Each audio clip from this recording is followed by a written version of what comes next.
안녕하십니까. 군산 Q&A 공부방 동아쌤입니다.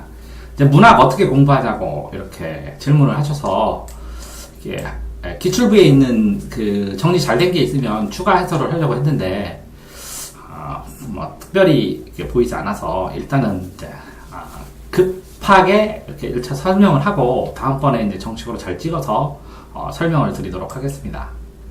근데 이제 국어 공부를 할 때 이제 첫 번째 기억해야 될 게 뭐냐면요. 이 선택지에 단어가 나오면 제시문에 반드시 근거가 있습니다. 1대1. 1대1 대응이다. 1대1 대응이다. 이것만 받아들이면 국어가 90점을 넘습니다. 무조건. 그러니까 이 단어를 생각하는 게 아니라 국어는 요거와 관련된 단어를 찾는 것이다. 빠르게 찾는 거. 숨은 글자 찾기입니다. 국어가. 알겠죠?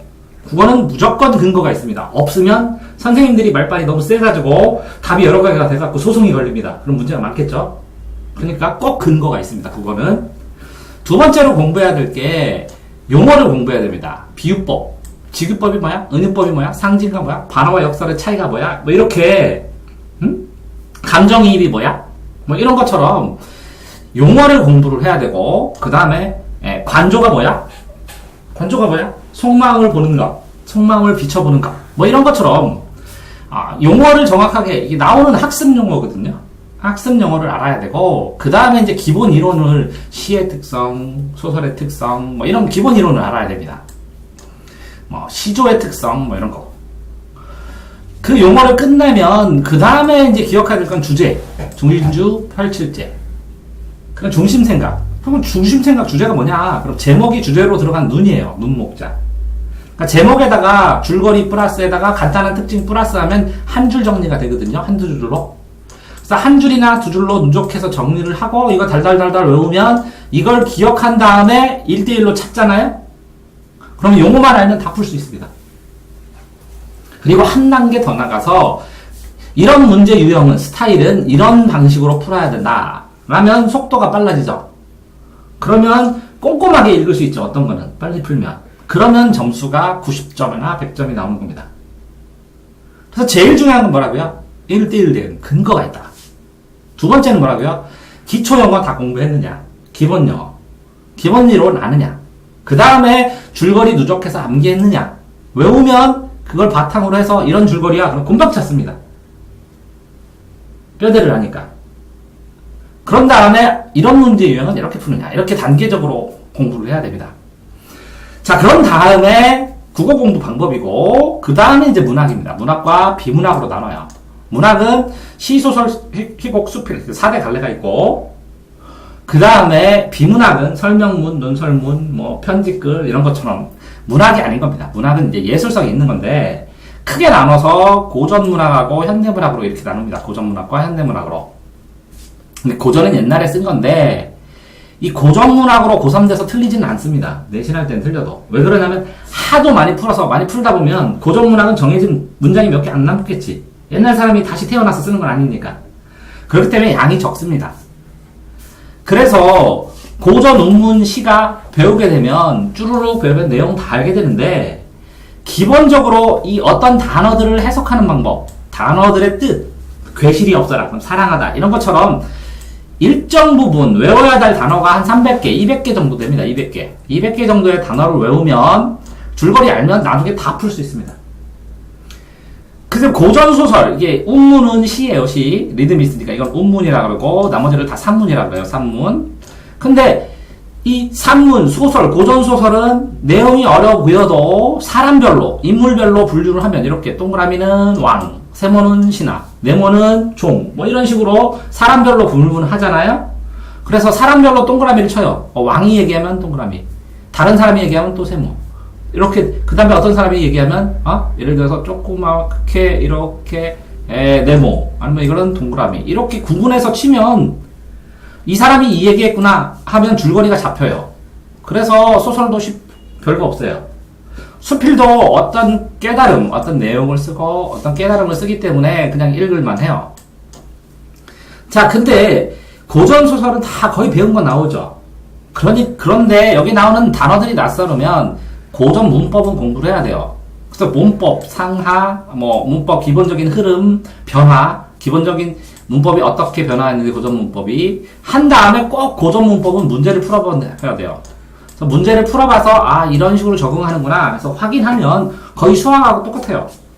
그러니까 이거는 따로 공부를 하고 자 여기에서 자 보시면 시 같은 경우에 현대시, 운문 이렇게 나오면 정말 중요한 건 똑같아요. 푸는 방법은 현대시도 육하원칙으로 생각하면 돼요. 누가 그랬어? 언제 그랬어? 어디서 그랬어? 무엇을 그랬어? 어떻게 그랬어? 이렇게 줄거리를 잡아야 여기에는 좀 상징적인 단어나 어려운 단어가 나와도 줄거리에 맞춰서 하면 되고 이 어려운 단어를 표현법, 수사법, 직유법, 운용법, 상징법으로 이런 거 써서 쓸 뿐인데 줄거리 한도 내에서 그거를 적용하면 다 풀 수 있어져요. 그러니까 복잡하게 생각하고 하지 말고 시를 그냥 육하원칙으로 봐도 상관없고 소설은 소설의 사면서가 주구문이거든요. 주제, 구성, 문체. 사람이 죽으면 인사배, 인사 두 번 하죠. 인물, 사건, 배경. 그러니까 이 인물 체크하는 게 첫 번째고 그 다음에 이 화살표, 얘가 어떻게 했는지, 얘가 어떻게 했는지 이렇게 두 번째, 사건 표시하는 게 두 번째고 그 아우네, 이게 시간적 배경이나 공간적 배경이 뭔지 어떤 시간에, 어떤 배경에 사는지 하면 끝이에요. 다. 그러니까 머릿속에서 소설은 이렇게 표를 만들 수 있으면 이런 표를 만들 수 있으면 소설이 다 끝나거든요. 그래서 이렇게 그려보고서 정리하는 경우도 있어요. 소설은. 그러면 이 동그라미 인물 그 다음에 여기 왔다 갔다 화살표하는 좋은 어떤 사건 얘가 얘한테 뭐라고 했고 얘가 얘한테 뭐라고 했고 그 안에 배경이 뭐고 이렇게 되면 소설은 다 끝나요. 희곡은 더 쉬운 게 인물별로 누구누구하고 땡땡 이렇게 되어 있어요. 그래서 요 가로친 거 바탕글이 중요해요. 바탕글 심리 상황이나 행동 이렇게 나오니까. 그래서 희곡은 동그라미 인물별로 동그라미 쭉 읽어보고 세모 쭉 읽어본 다음에 인물별로 읽어본 다음에 선택지 읽고 찾아갖고 공부를 하면 돼요. 수필은 개성행적인 글이기 때문에 특징만 어느 정도 줄거리 특징만 알면 끝나요. 자, 이 소설을 풀 때 고전 소설은 낯선 단어가 나오는데 낯선 단어 때문에 시험 문제를 틀리거나 그러지 않아요. 줄거리만 알면 어떤 상황인지. 이거는 상황 파악이 중요하고 현대 소설은 이거의 심리, 이거의 이유 이런 심리나 이유들이 중요해요. 자, 그런데 그럼 공부를 할 때 그래 이런 게 있어. 그럼 공부를 어떻게 하느냐? 제일 첫 번째는 용어를 다 해야 돼요. 용어. 내가 모르는 용어. 그럼 인터넷에 용어 이렇게 치면 나오거든요. 내가 니네 용어 이제 시켜줄 거예요. 그 다음에 기본 이론. 그런 다음에 이 주제 정리할 때는 한 줄 정리. 주제로 한 줄 정리. 예를 들어서, 어떤 작품이 딱 있으면 한 줄 정리도 내가 이제 유튜브에도 녹화해놨거든. 예를 들어서, 김춘수의 꽃은 사람이, 꽃이라는 존재를 의미 짓고 자기가 확정 지으면서 스스로 관계를 맺는 것이다. 이렇게 써놔도 돼. 이렇게 정리를 하다 보면 끝나는 게 아니라 문제를 풀어봐야 돼, 문제를. 왜? 이렇게 되어 있는 게 어떤 식으로 문제가 나와 있는지를 확인하지 못하면 적용할 수가 없으니까. 그러니까 공부하는 거하고 적용하는 거하고 또 수학처럼. 그런 다음에 틀린 문제를 한두 줄로 요약 정리하는 거예요. 해설을 보면 해설에서 여러 가지가 있는데 내가 새롭게 배웠거나 이해 안 되는 것은 이거는 이거다 하고 정리해 놓으면 돼. 그런 다음에 그걸 끝나는 게 아니라 이런 문제를 어떻게 풀을까? 라는 걸 공부하다 보면 이런 걸 풀기 위해서는 어떻게 공부할까? 라고 되어 있어야 이제 심화학습이야. 자, 그런데 왜 그러면 문학을 아이들이 공부를 하는데 힘들어 하느냐? 양이 많아. 비문학은 어디서 나올지 몰라. 그래서 비문학 풀이법을 배워서 풀이법에 맞춰서 여러 가지를 공부해서 비문학 안에는 기술도 나오고 경제도 나오고 역사도 나오고 미술도 나오고 다 나오거든.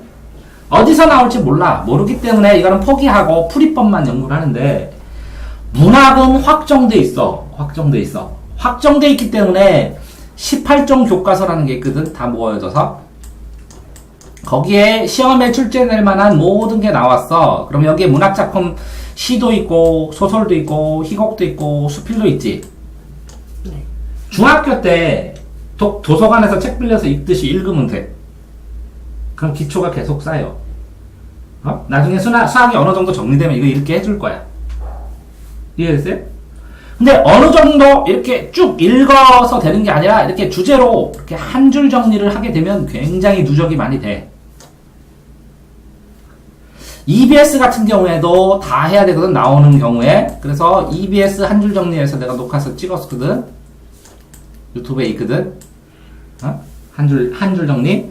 그렇게 한 줄 정리를 하면서 자기의 기억들을 누적시켜서 찾아가는 거야. 시험 볼 때 여러 가지 장르 중에서 제일 많이 걸리는 게 소설이야, 소설. 왜? 내가 모르는 소설이 나오면 다 읽어야 돼, 하나도 빼고. 비문학은 문제풀이 방식에 따라서 필요한 부분을 읽어도 되는데, 소설은 상황을 이해해야 되니까 다 읽어야 되는 경우도 많아. 이해됐어요? 그러니까 당연히 소설은 시간이 많이 걸린다고 생각을 하고 시간을 투여를 해야 되고, 시 같은 경우에는 모르는 시가 나와도 줄거리만 잡으면, 주제만 잡으면, 흐름만 잡으면 편하게 공부할 수 있어.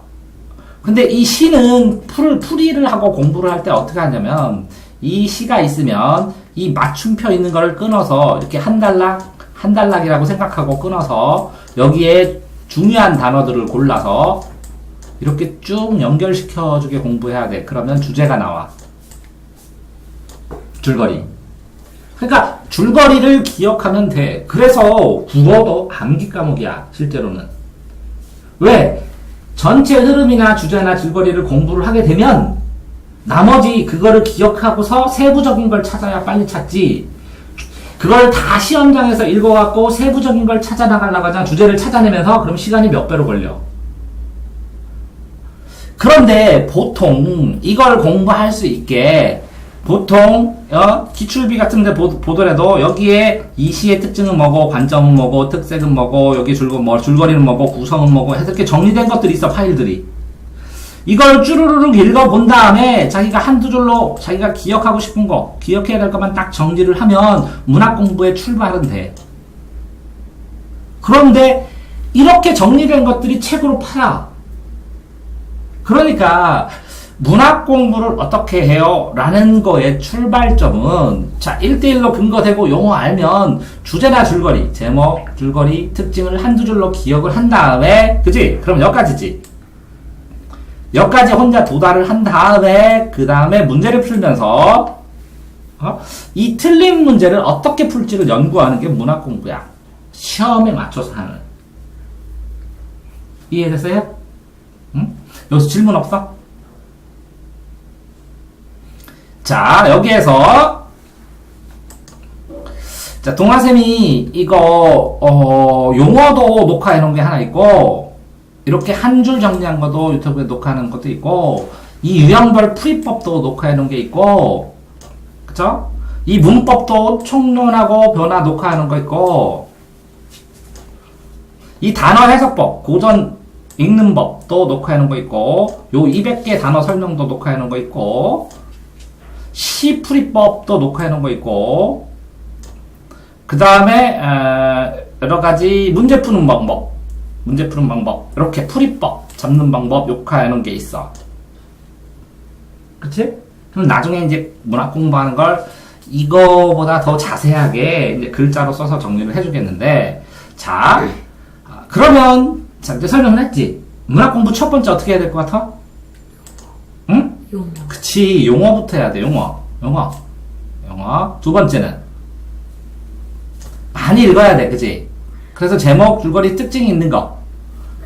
책, 요약된 책이라도 사서 주제나 줄거리를 기억해야 돼, 먼저. 시험용에서는.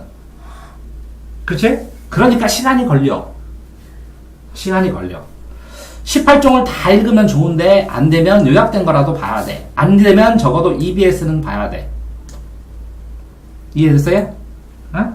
그 다음에, 뭐라고? 고전문법도 한번 공부할 필요가 있고, 그 다음에 이 갈래별 풀이법, 갈래별 기본이론. 기본이론이 이러니까 이렇게 풀어야 돼,를 배워야 돼. 이해됐어요? 그래서 의외로 기본이론이 중요해. 이런 기본이론이 있으니까 이렇게 풀어야 된다를 가르쳐야 되니까. 이해됐어요? 응? 자, 그러니까 다 잊어먹어도 돼. 뭐는 기억하라고? 1대1로 근거가 있는 거니까 어쨌든 용어 공부한 다음에 제목, 플러스 줄거리 플러스 특징에서 한두 줄, 아니 두 줄, 한두 줄을 세 줄로 정리하자. 학교 수업 시간에. 그치? 너 배운 거 뭐 있어? 문학작품. 학교에서 요즘. 응. 기억 안 나? 에? 국어 시간에 배운 작품. 응.